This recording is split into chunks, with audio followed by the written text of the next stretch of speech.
Hey, Diana, did you know selling with stories is easy? Mark, that's the dumbest thing you've ever said. Ladies and gentlemen, jurists and just curious, welcome to the Successful Barrister Podcast. Here you'll learn about marketing, management, and life skills for lawyers that probably won't get you disbarred. Hosted by Mark Whitehead, a seasoned lawyer who remembers when fax machines were cutting edge, and Diana Berry, attorney, COO, and the brains behind the scenes. Together, they are the legal world's most dynamic duo since statutes met regulations. So if you're looking to build a practice, not a prison, you're in the right place. Welcome to the Successful Barrister, where legal legends are made. And welcome to the Successful Barrister Podcast, the podcast for lawyers about marketing, management, and life skills that probably won't get you disbarred. I am your host, Mark Whitehead, alongside my co-host, my right hand, my COO, Diana Berry. Hey, Diana, what's up? Hey, Mark. Welcome back. Yes, so I just got back literally a couple of hours ago from Mark Lanier's Trial Summit or Trial Academy. I'm not sure how he calls it Lanier 9.0 since it's the ninth one. Oh, that's pretty cool. So I've been at Lanier's Academy the last 2.5 days. And I was out the last couple of days before that, so hey. You were in the Dominican Republic working hard, I'm sure. Absolutely. Okay. Not. Not? Absolutely not. But I'm glad to hear you had a good time. Maybe we should do a podcast on Lanier's. Oh, I've already started working on that. Oh, so, excellent. Yes. Okay, awesome. So, brief spoiler alert, whatever, which feeds into our podcast today, was Lanier's big theme and themes on how to try lawsuits is that you must turn your case into a compelling story. Because stories sell, because stories are memorable, because stories move people.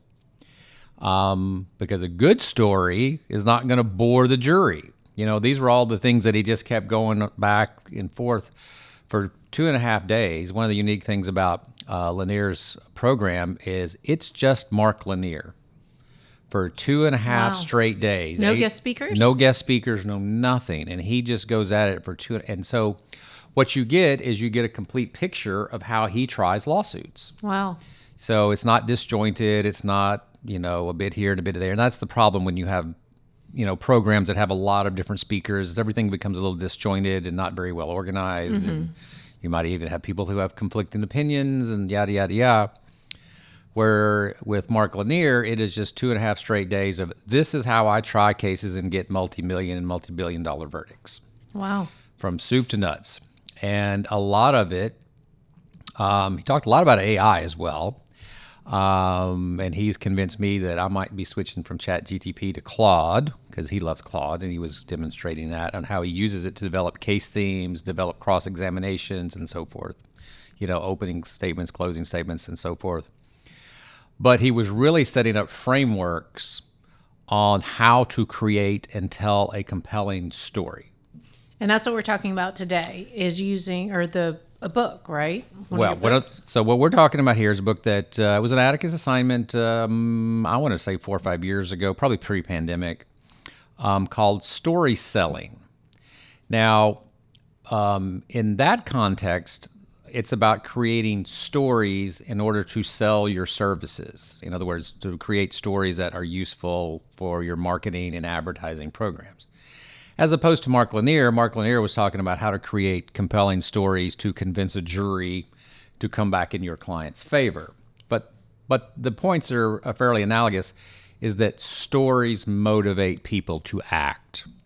Whether you want to motivate a jury to act on behalf of your client and award damages or find them not guilty or whatever it is you're trying to do, as opposed to or similarly to our world where we are trying to use stories to compel would-be clients to become actual paid clients, basically to get them to hire our firm as opposed to the choice of thousands of other law firms out there that they could hire. And that's kind of the point of the book, Story Selling.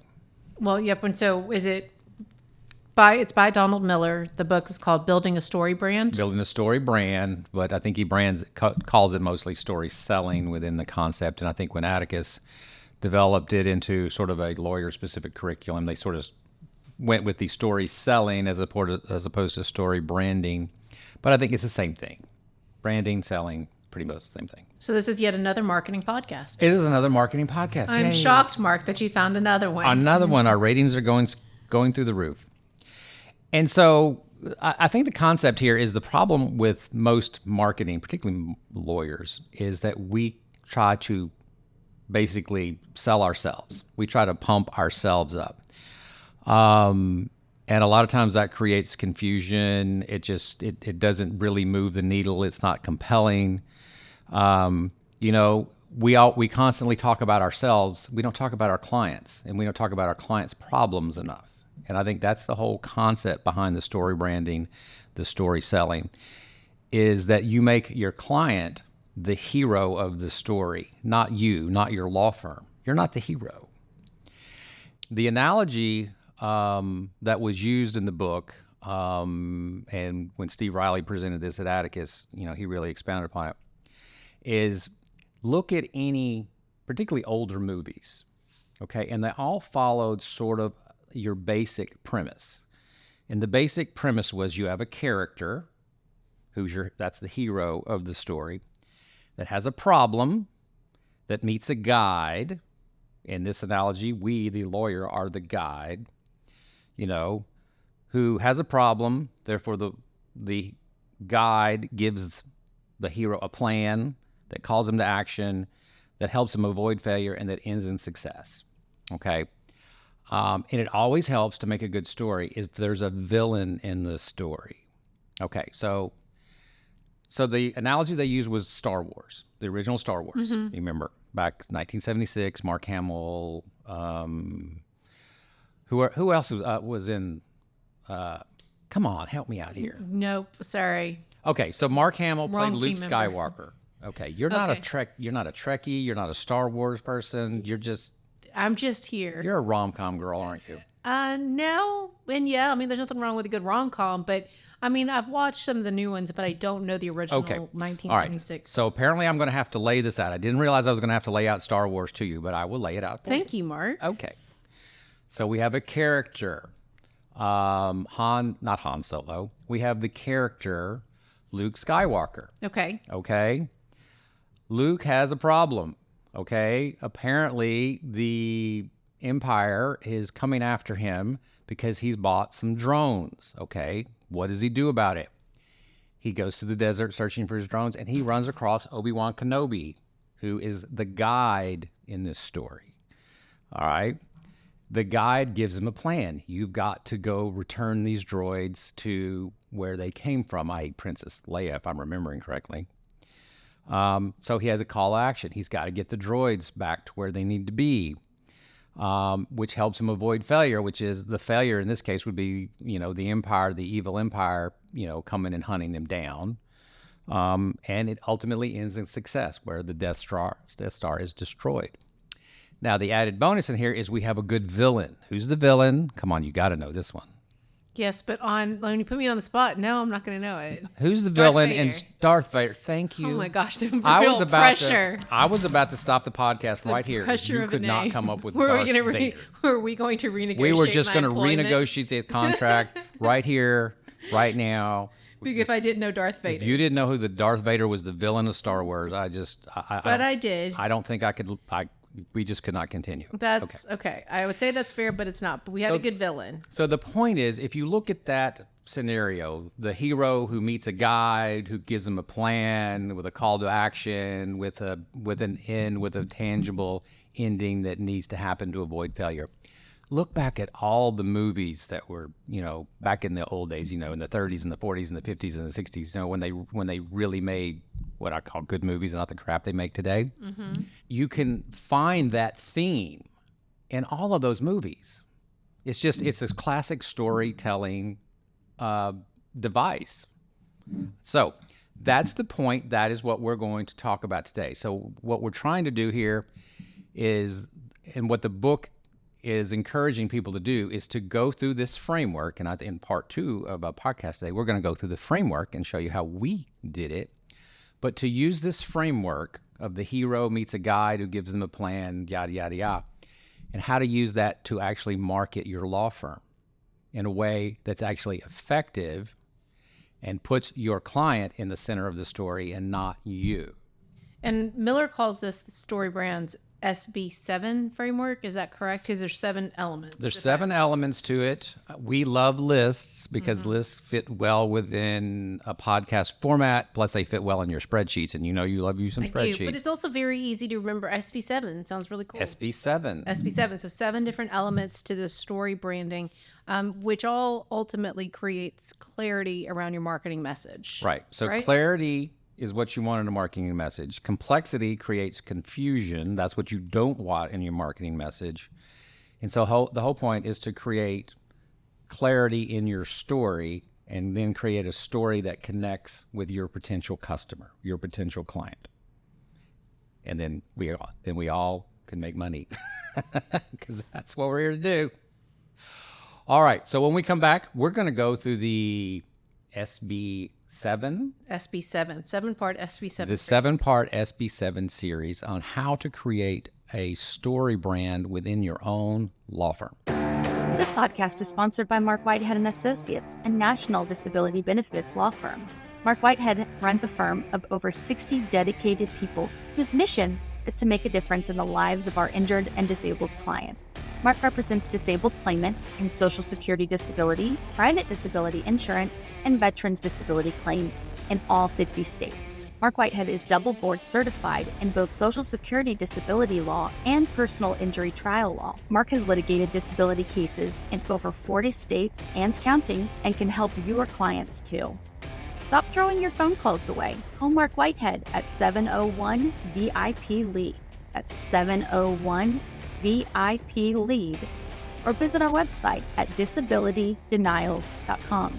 Referral fees are paid in all jurisdictions where it is permitted. Refer us your disability cases today and know that your clients will be in good hands. All right, so we're going to create, through the SB7 framework, the StoryBrand framework, how we created the story. Specifically, we call it Mike the Mechanic. Our story within our law firm.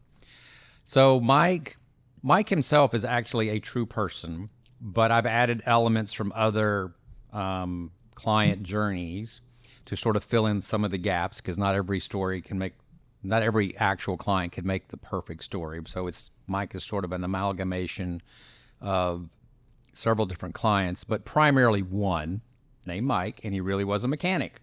Oh. Hence Mike the Mechanic. And an ode to what Mike Rutherford of Mike the Mechanics, the 1980s spinoff band from Genesis. You got to remember that one. Nope. Where are your cultural references? They're missing today. I mean, let's try again tomorrow, but today. Oh my God! So you do know who Genesis is, don't you? Yes. Phil Collins, Genesis, Yes. Mike Rutherford. Yes. Oh my God. Okay. All right. I will forgive you for not knowing Mike the Mechanic. Thank you. All right. They had the Muppets. They had everything. That it was just. You were clearly not a child of the 80s. I was a child in the 80s. Then where the hell were you? Did you not have Not cable or listening. something? No, I did not. I really did not. So now that you can condemn my childhood another day. I'm going to But we're going to talk about Mike the Mechanic using the SB7 framework, so we can kind of show our listeners how we built it. How we built it. And so how they we can use maybe it. do this on their own. Okay. All right, Mark, let's start. So you All start right. with... The purpose is to create a story that is relatable to your clients. Okay. So first of all, you have to establish a hero of the story. That is step 1 within the SB7 framework, is you have to find the hero. Well, guess what? Our hero should always be our client.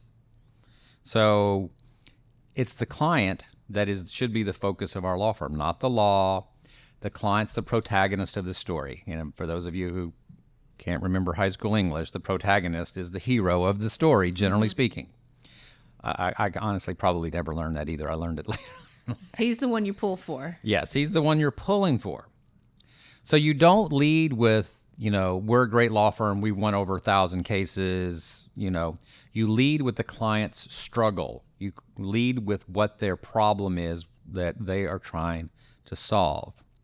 So in our case, Mike the mechanic, our hero, is injured. He's out of work, and he's trying to support his family. That's our hero of the story, and that's his backstory. And your hero, part 2, is your hero has a problem. Okay, problems can come in multiple forms. There's external problems. In this case, Mike can't physically do his job anymore. And then there's the internal problems that Mike is having. He's feeling lost. He's feeling afraid. He's feeling like he failed his family. This is when you're fleshing out this story. And you want to actually give some gravitas to your story. We actually write this out. Now, we don't use every element of the story and every marketing piece that we do, but we create this character, this avatar, and we flesh it out fully in writing. So when we need to, we can use bits and pieces of it in whatever we're attempting to do at the moment. Okay? So we want to give Mike a good backstory, and we want to solve, really talk more about his problems. Then you can also get a little philosophical with Mike. Mike deserves his benefits that he's being denied in this particular case. It's always good here when you have the problem that if you can always establish a villain, because the villain is typically part of the problem. In our case, who is the villain in Mike's story? Well, what type of disability does he have? Well, Mike has all types of disability. Okay, well then probably the insurance company. Okay, so the insurance company or a government bureaucracy. Yeah. That's how we framed it in the Mike story. So under the story that we've developed, Mike has all 3 types of disability claims going on at the same time. He's got a veteran's disability claim, he's got a Social Security disability claim, and he's got a VA disability claim. And I could lay out some more detail about Mike and why he happens to have all 3 of these cases going on at the same time. For the sake of time, I don't want this to be a 3-hour podcast, but let's just assume that is correct. He's got all 3 types of disability claims going on. So who is our villain in the story? Ooh, a big, bad insurance company. Mm-hmm. If you can't figure out a way to make your insurance company a villain, you're not trying very hard. The government on the other side is a little bit more, esoteric, because it's like we don't want to make our government necessarily a villain, but the government bureaucracy, that's the villain. The fact that this big bureaucracy exists, it's non-feeling, it doesn't care, it just moves. It moves at an extremely slow pace. It has arbitrary rules that don't seem to make a lot of sense. There's nobody really pushing on the government side to get cases through faster and faster. So, we don't want to go and say the United States is bad or the U.S. government is bad, but we want to point out that the villain in this story is the bureaucracy of it all. So, sometimes you want to make sure you frame your villain correctly. For example, I one time tried a personal injury auto wreck case, and my client was the victim. They got rear-ended, and this was a case that we had not taken the deposition of the defendant, which was probably a mistake. So we tried this case. She shows up, the defendant shows up. Very nice looking lady wearing a very pretty little white lace dress. And she gets on the stand and she says, my kid's sippy cup was in the back seat and the sippy cup fell underneath my floorboard and got stuck underneath my brake. And when I tried to hit the brake wouldn't depress because the sippy cup was stuck. I am so sorry. And like, okay, yeah. The jury just bought that up. I did not have a villain, okay? I should have explored that case a little further. This was in a younger part of my career, and I just assumed that this idiot who rear-ended my client, was going to look bad on the stand. I did not have a villain. That case did not go well. Oh. Now, well, I will say this. We did win. The jury gave us medicals, and that was it. No pain, but that's not good. You don't try a case to just get your medical bill. Sure. So the point is you have to be careful, about who your villain is. We are very fortunate that we get to go against the government and insurance companies. Our villains are very clear, but if you're doing other types of work, always make sure you know who you're going against, who the actual defendant is that's going to be sitting in the defendant's chair in a case, because that villain may not be that villainous, or appear that villainous. That was kind of got us off track. See, this is the fun part about podcasts, because we're not limited to time, Neri, really. So I can just keep going on and on telling more stories. But that had nothing to do with selling. But a good story always could use a good villain. Yep. And so Donald Miller talks about 4 characteristics of a good villain. The villain needs to be the root source, not an emotion that's felt as a result of what's happening. The villain needs to be relatable. The villain needs to stand alone. And the villain needs to be something real. Darth Vader. Yep. All those things. Perfect. Just hit all of those marks. Darth Oh. Vader hit it. But so does an insurance company. Yeah, your defendant in white does not with the sippy cup. So, All right. What's the third element of SB7? The guide. Guess who the guide is? Us? That's us. Okay. That's you out there. That's the lawyers one thing out there right today. listening. We are the guides. We are not the heroes. And this is hard. We were doing this presentation at Atticus pre-pandemic, and I was on stage with a couple of other lawyers, and we were doing a panel discussion over story branding. And there was one lawyer in the article who just was belligerent and adamant and refused to say that the client was the hero. No, I'm the hero. I'm the center of this story. And I'm like, we were all looking at him like, this guy just doesn't get it. Mm-hmm. This guy has an ego beyond belief. And he kind of disappeared from Atticus. He really didn't fit in. It didn't work It did not work for him. But no, you were the guide. Mm-hmm. You were the learned intermediary. You're the guide with empathy, but you also have authority. You've walked this path before. In other words, you have experience. You know the legal terrain.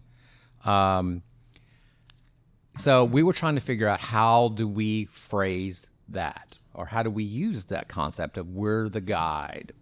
And particularly the specific example I'm using here is when we put together our new website, which now is not new, but it was new, 5-6 years ago when we redesigned it, is how are we going to use the concept of the learned guide? We are the learned guide. So we came up with the phrase, you, meaning the hero, meaning the client, counted on their promise to pay, make them keep it. Explicit, you, the client, make them keep it. And then the tagline under that is, we've been helping clients make the insurance company keep their promises for over 30 years. In other words, we were the learned intermediary. We did not make ourselves the hero of that slogan. You, the client, make them keep their promises, and you do that by hiring us. So we used that whole, and we thought through that. It took us 3 or 4 days. This was before ChatGPT. We really wordsmithed the crap out of that, because the first things we came up with were like 3 and 4 and 5 sentences long, and they were way too long. You need when you're trying to do a catchy slogan, you've got to get it tight.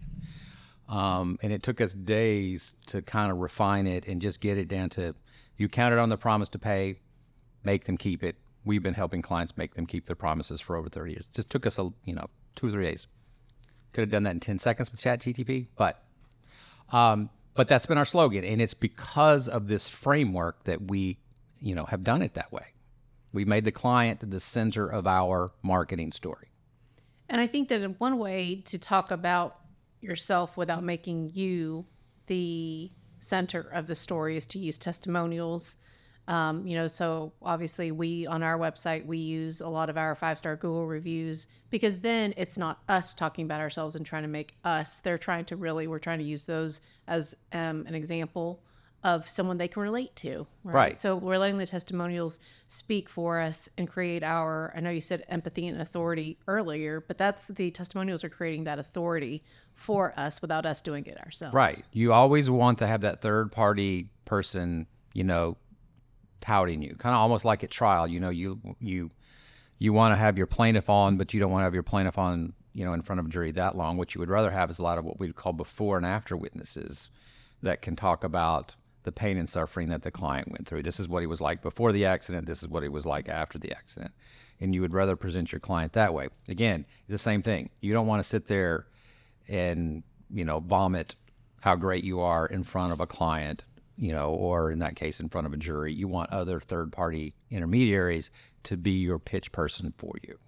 And I think using using statistics, one of the things that, I know we're talking about marketing, that we've had a lot of intake consultants talk to our intake team about whenever they do get that client on the phone is, how many clients we have helped before them. And so it's creating that empathy of, yeah, we absolutely know what it's like to go through to what you're going through, because we help clients like you every day. So there's that empathy, but it's also creating that authority by saying, yeah, I mean, you're unique and your story is unique, but we also know what you're going through. Right.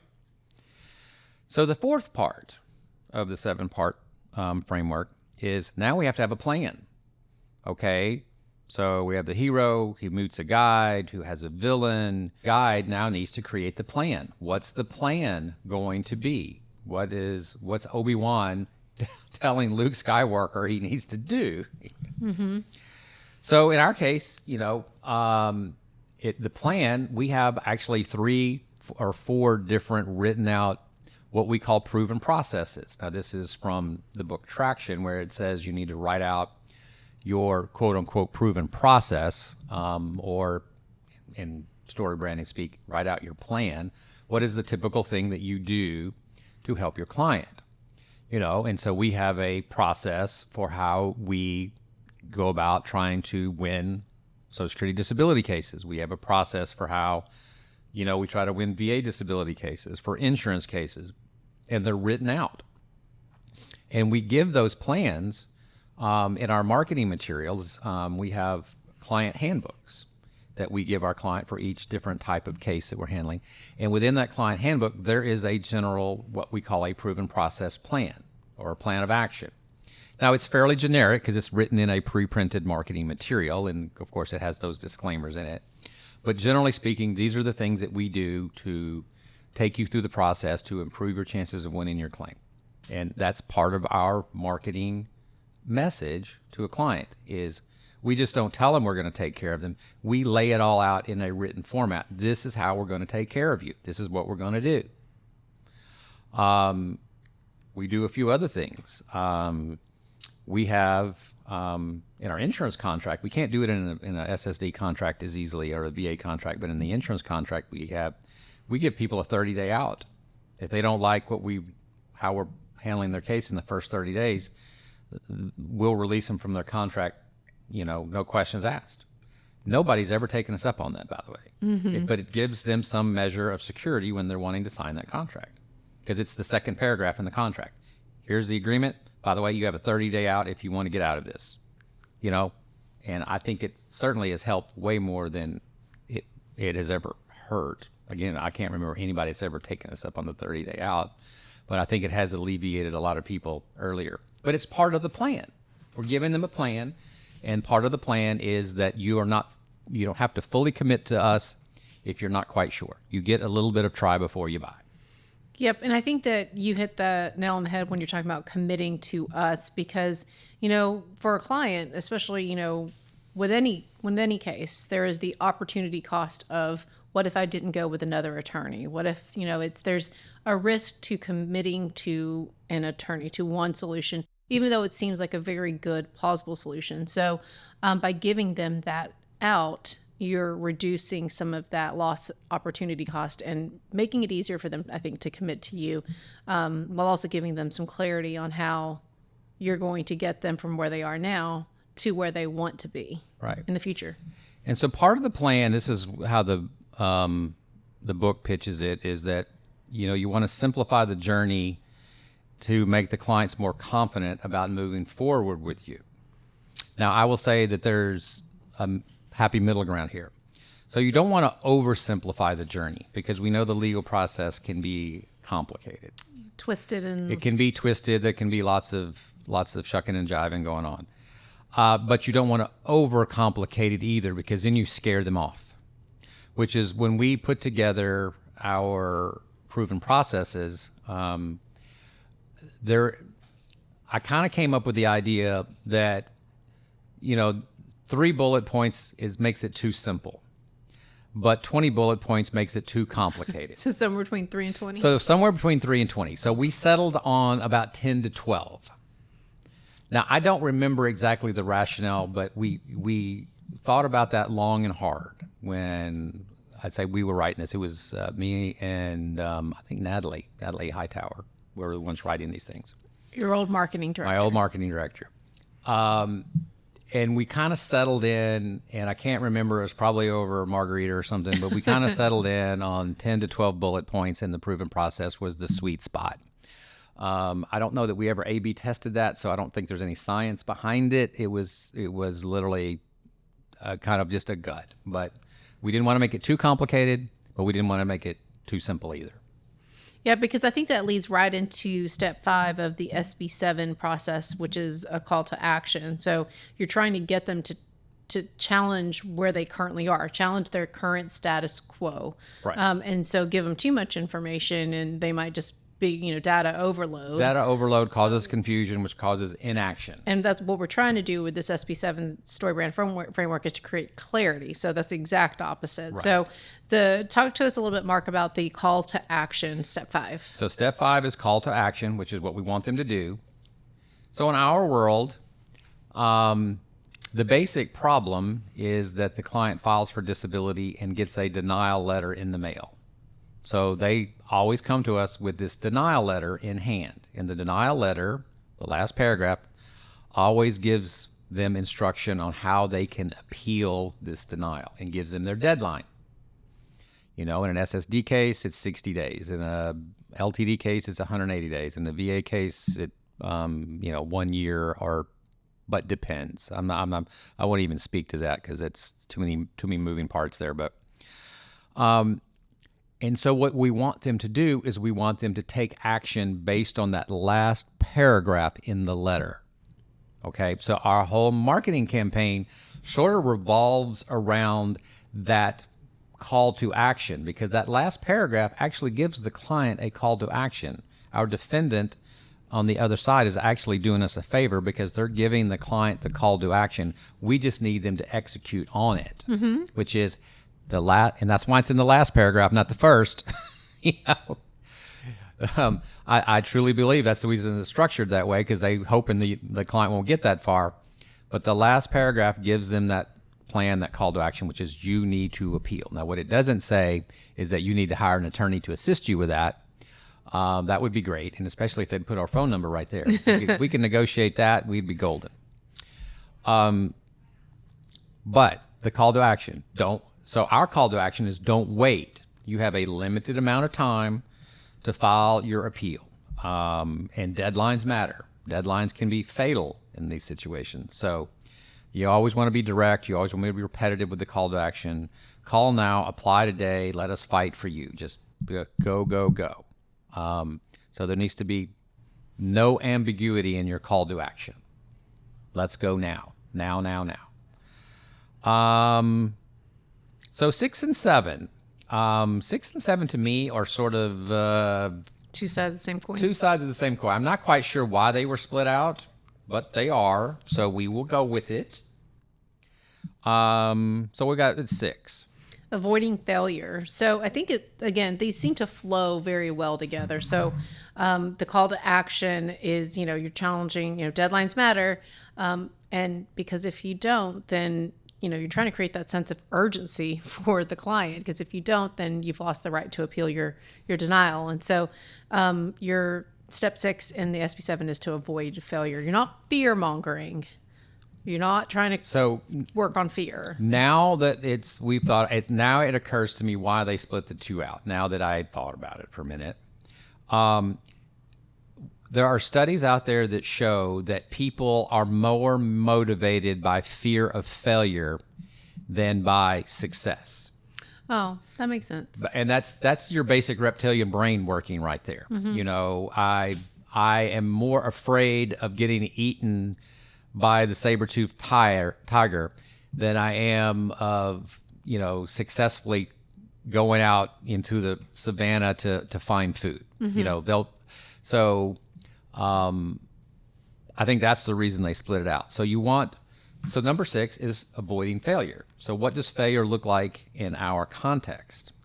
If Mike does nothing, he has no income, he has no care, he has no peace of mind, and you paint the consequences of that failure. You don't want to do it to scare them, but you want to do it to motivate them. So we use that concept within our marketing material, you know. Basic concepts like, you know, how are you going to pay your rent? How are you going to pay your mortgage? How are you going to put groceries on the table? How are you going to get your prescriptions if you don't pursue this? You know, we use that. I know we use that in our pay-per-click ads, those types of phrasing. I know we've used it in our YouTube videos. I can't think of where else that we've used it in our TV ads. Those rhetorical questions, you know, how are you going to provide for your family if you don't take action now and take the next step, which is, of course, call us.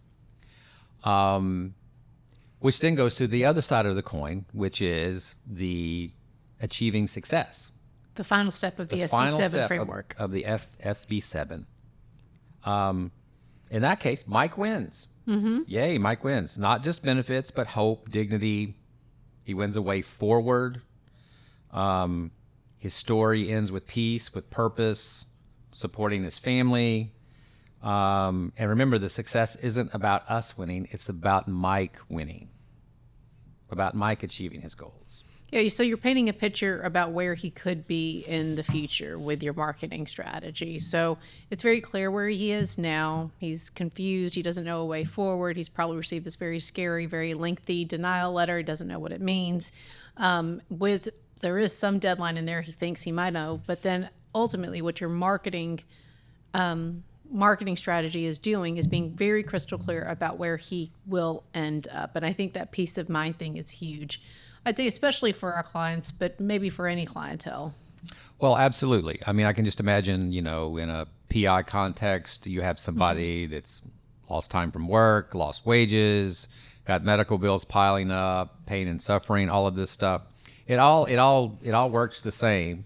Especially, I mean, even estate planning, knowing that you've left your family not just this huge headache when, you know, you've got it all taken care of. I haven't worked it through from the estate planning side, but yeah, it makes sense too. I think you can craft the same type of story for all my estate planning friends out there, that, you know, if you don't take care of this now, you're going to leave this huge mess for your family. You're going to leave your surviving spouse destitute. There's all sorts of ways that you could craft the taxes a story. Become the villain. And the tax man, the tax boogeyman.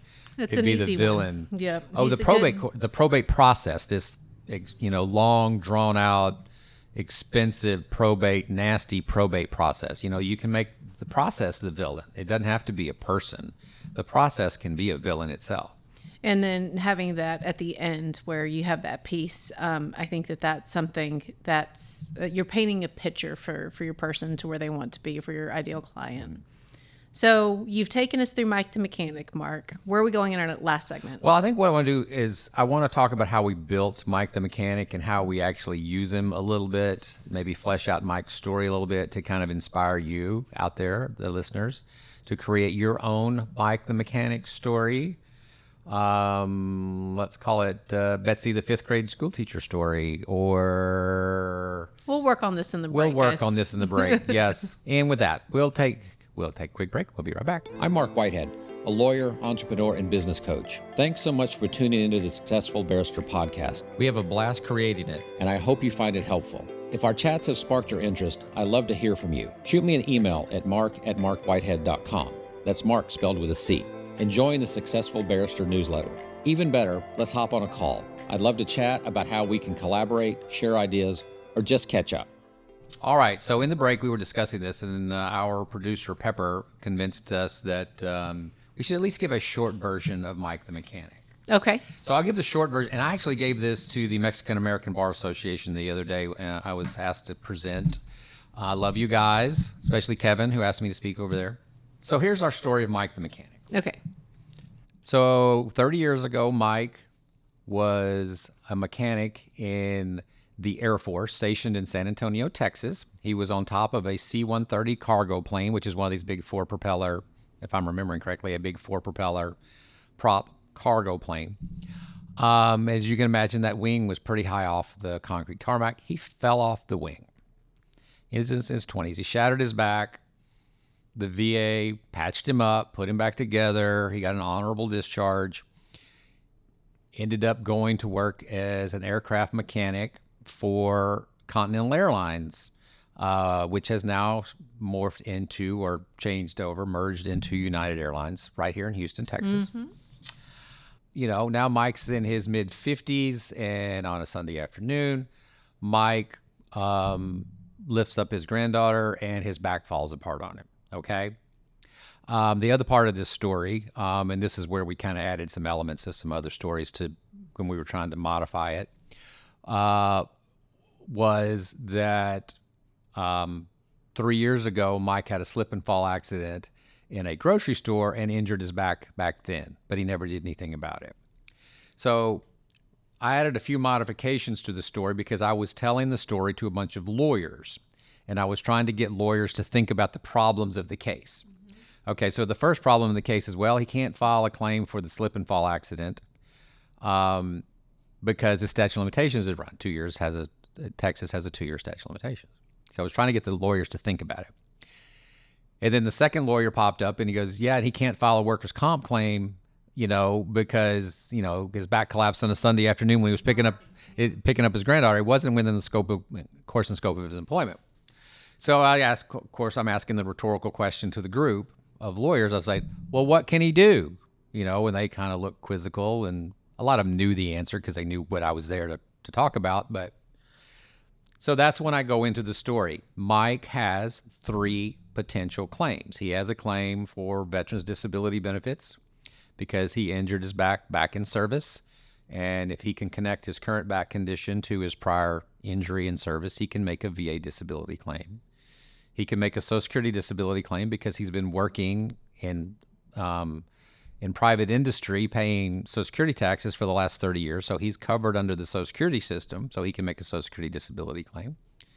And he can also make a claim under his employer's disability insurance plan because they have a group plan because he's working for a major corporation.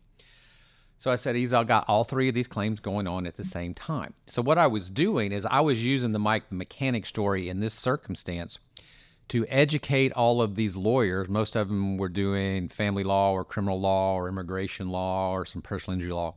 And none of them knew anything about this disability systems, really.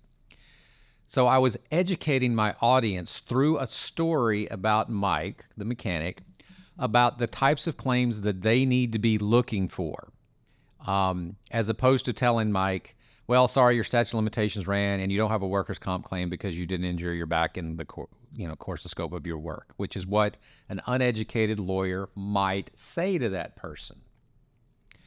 So that was my goal. So, and again, I added a few extra elements about the Sunday afternoon accident and our lifting incident and about the slip and fall. I added that to the story because, again, it's just a story. And I always disclaim when I'm telling the story to lawyers that this is an amalgamation of a couple of different clients. I don't lie to them or anything. But the point is, by telling this story, it laid out vividly to this group, I think it was about 30 or 40 lawyers, exactly what we do for a living. Okay, so what's the question? The first question that pops up. Mark, how do you get paid? That was the very first question. So that, again, leads me to the next part. I was like, well, we get paid on a contingency fee basis. And I go through the different pay structures and the caps and everything like that. So what do you think is my next question? Hey, Mark, can you pay referral fees on these types of cases? Why, yes, I can. And this is, how it works. And the next question, well, Mark, how can we refer these cases to you? And I give them, it was beautiful. I mean, they literally, everything that I wanted to get out, because I'm basically speaking to this group because I want them to refer me cases, it just flowed like clockwork because I told a compelling story that interested them. I had a lot of people raise their hand and ask questions about their specific family members that were going through this exact same thing, particularly the veteran side. I had like 5 questions from people who had, my cousin is, was a sergeant in the Air Force or whatever. And they started asking questions like, Mark, can I send my cousin to you? If I would have just gone in there and started talking about, this is a Social Security case, this is how it works, that would have bored them to death because they don't care. They really don't care how it works. Mm-hmm. They just want to know what it is. Or the same thing about the veterans or how an insurance claim works. They don't really care. I know if you're trying to do CLE events, and you have to get technical and get into the legal side. But this was just a basic luncheon. Actually, it was a dinner, is what it was. And they just want to know the basics. They just want to kind of get a general overview of it. And then, if anybody wanted any specific questions about, hey, tell me about the 5-step sequential evaluation process and tell me how listing 1.75 works under this specific section, I'd have told them that. They didn't care. They were just interested in the Mike the Mechanic story. And if I can do that with a group of lawyers who are, fairly sophisticated and, to some extent fairly jaded, I can certainly do this same type of storytelling, with a layperson group. If I got this story out if I got to speak in front of the local Lions Club or the local Rotary or the local Chamber of Commerce or something. But it's a great way to take a story and explain to people what you do. Well, so I think that, it makes it so clear. Disability can be so niche. And I actually sat through one of those. I didn't even get CLE for it, but I sat in through what is a VA disability practice? And I thought it was going to be, I knew a little bit about it, so I thought it would be really interesting. And I was bored to tears. Bored out of your mind. Nobody wants to. This is why we do the Successful Barrister podcast and newsletter. We don't do a disability newsletter. You'd be bored out of your mind. You wouldn't listen. I mean, I'm glad for the clientele that we serve. So using the SB7 framework, let me see if I can piece it together, Mark. So our character is Mike, the mechanic.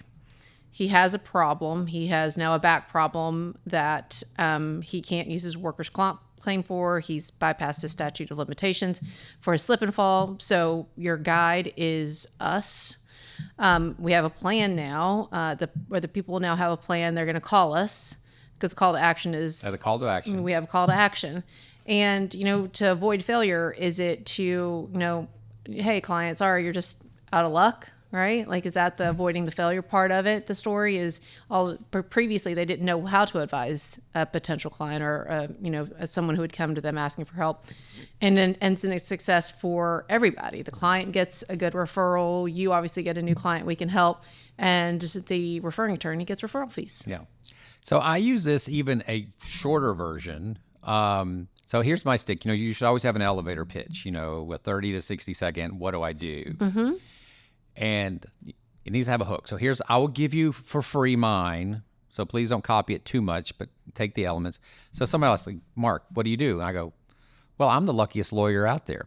I get to go to work every day and help workers and veterans on their disability claims. And then that will automatically spur a question. What do you mean? What's a disability claim? Mm-hmm. I'll go, well, the best way I can explain it to you is my client, Mike. And Mike hurt his back 30 years ago. It was when he was in the Air Force. And I said today, in his mid-50s, Mike has a back problem related to his service in the military. He has a disability claim that he can make under the Social Security Administration's Social Security Disability Program. And he can make a claim under his insurance policy. I help Mike with all of these problems. Okay, that was 60 seconds. I explained my entire practice to some layperson in less than 60 seconds by using Mike as the storyboard. In a very compelling way, I think. In a compelling way. And it's hard to do that. How do you explain the nuances of everything that we do, a 75-person law firm that has all of these divisions and sections and blah, blah, blah, blah, blah. It's really hard to boil that down. And I have found that the easiest way to boil it down is just to tell a quick little story. Yeah, and the SB7 framework is a great way to do that. Yes. So, highly recommend. All right. So my producer Pepper over here has been pawing on me, telling me that our time is up. Do people know that our producer is a dog? Otherwise, pawing just makes it sound very... Pepper is a Yorkshire Terrier who sits in on all of our podcasts. And we know if we're doing well, because if Pepper's happy, that means we're doing well. If Pepper looks like he's got gas or something, that means we're not doing so good. So Okay, so Pepper pawing at you is literally Pepper is pawing pawing. at me says that we're out of time. All right. All right. Boy, we just got off track there, didn't we? But that's okay. Anyway, I want to thank everybody for listening to the Successful Barrister Podcast, where legal legends are made. I'm Mark, and together we're the dynamic duo of law. So remember to rate and review us wherever you get your podcasts. And if you've enjoyed this podcast, tell your friends. Go make up a story. Make up your own Mike the Mechanic story. I would like to hear. Oh, that's what we're going to do. My email, mark@markwhitehead.com. I want to hear your Mike the Mechanic story. Okay? And maybe we'll put some of them on the air. So, or if you just want to bounce some ideas off, if you can't figure out your Mike the Mechanic story, send me an email. We'll discuss it. Also, visit us at successfulbarrister.com. And remember to visit our sponsor, Mark Whitehead & Associates, a national disability law firm, at disabilitydenials.com. And with that, go find your Mike. Bye.